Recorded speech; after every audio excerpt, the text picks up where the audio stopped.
స్వర్గీయుడు స్వర్గీయ ఎన్టీ రామారావు గారు స్థాపించిన ఈ తెలుగుదేశం పార్టీ పోసుకొని పుట్టి ఇప్పటికీ 44 సంవత్సరాలు ఇది గ్రామీణ ప్రజగా విద్యలతో అధికారం కైవసం చేసుకొని పరిపాలనలో భాగస్వామ్యం ఉన్నది.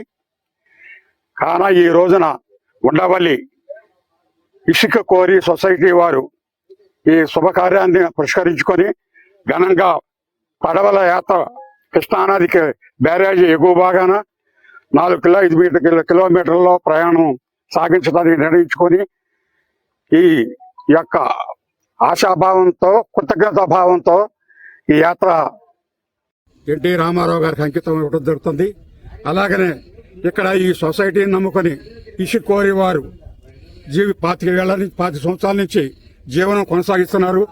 ఈ అధికార వర్గం కూడాను వీళ్ళ జీవన విధానాన్ని ఒకసారి అర్థం చేసుకొని వీళ్ళకి డైలీ వ్యాపారం ఉండేటట్టు సహకరిస్తారని ఇసుక కోరి వారి తరఫున నేను విజ్ఞప్తి చేస్తున్నాను.